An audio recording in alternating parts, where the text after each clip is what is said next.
ایک دکان پر دو تین لڑکے بیٹھے تھے۔ ان کے قریب سے ایک قادیانی گزرا۔ انہوں نے اسے سنانے کے لیے مرزا کو دو تین گالیاں دے دیں۔ یہ واقعہ اکاڑا شہر کا اور پاکستان بننے سے پہلے کا ہے۔ اس وقت انگریز حکومت قادیانیوں کا پورا ساتھ دیتی تھی۔ اس قادیانی نے مسلمان لڑکوں کے خلاف ہتک عزت کا دعویٰ کر دیا۔ اس پر اکاڑا کے مسلمانوں نے مجلس احرار لاہور کے دفتر کو خط لکھ کر ساری صورتحال بتائی اور درخواست کی کہ ان کی مدد کے لیے دفتر سے کسی کو بھیجا جائے جو عدالت میں ہماری مدد کر سکے۔ حضرت عطا اللہ شاہ بخاری رحمۃ اللہ علیہ نے مولانا محمد حیات رحمۃ اللہ علیہ کو حکم دیا، آپ اکاڑا چلے جائیں اور اس کیس کی پیروی کریں۔ مولانا حیات اکاڑا پہنچ گئے، دوستوں سے ملاقات کی، سارے کیس کا مطالعہ کیا، پھر ایک وکیل کی خدمات حاصل کیں، اسے کتابیں دکھائیں، حوالے دیے اور یہ بھی بتایا کہ مرزا نے مسلمانوں کو کیا کیا گالیاں دی ہیں اور اسے سمجھایا کہ کیا کیا بات کرنی ہے اور کون کون سے دلائل دینے ہیں۔ مقررہ تاریخ کو عدالت لوگوں سے کھچا کھچ بھر گئی۔ سب لوگ مقدمے کی کارروائی کو سننا چاہتے تھے۔ مولانا صاحب نے وکیل کو بہت تیاری کروائی تھی، اس لیے وہ مطمئن تھے کہ ان کا وکیل سب کچھ سنبھال لے گا، لیکن وکیل نے ان کی بتائی ہوئی ایک بات بھی نہیں کی۔ وہ سب یوں ہی رہ گئیں۔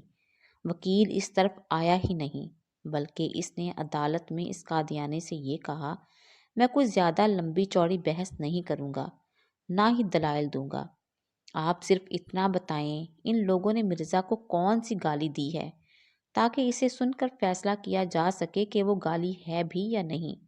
قادیانی کو یہ سن کر سکتہ طاری ہو گیا کہ وکیل نے یہ کیا سوال کر دیا، اور مجسٹریٹ منہ پر رومال رکھ کر مسکرانے لگا کہ وکیل نے کیا خوب سوال کیا ہے۔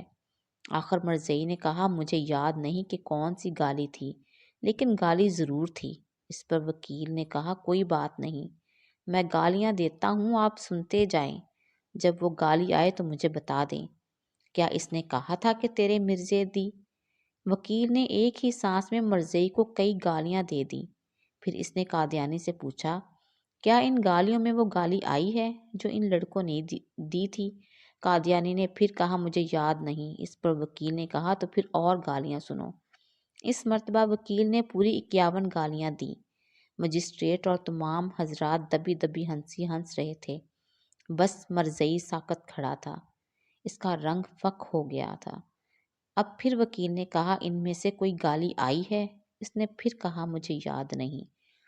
اب وکیل نے جج سے کہا کہ سر، مجھے کل کی تاریخ دے دیں، کیونکہ جو گالیاں مجھے آتی تھیں وہ تو تمام کی تمام دے چکا۔ کل میں اور گالیاں یاد کر کے آؤں گا، اور ہو سکتا ہے اس کو بھی کل تک وہ گالی یاد آ جائے۔ جج نے تیسرے دن کی تاریخ دے دی۔ تیسرے دن جب وکیل اور مسلمان عدالت میں پہنچے تو قادیانی وہاں موجود نہیں تھا۔ مجسٹریٹ نے مسلمانوں کو بتایا کہ وہ کل ہی درخواست دے گیا تھا کہ ہم اپنا کیس واپس لیتے ہیں۔ اب کیا مجھے بتانا پڑے گا کہ اسے شیئر کریں، ورنہ صبح اٹھیں گے تو اتنے لاکھ کا نقصان ہو جائے گا۔ کوئی کام ختم نبوت کے تناظر میں عشق رسول صلی اللہ علیہ وآلہ وسلم فی سبیل اللہ بھی کر لیا کریں۔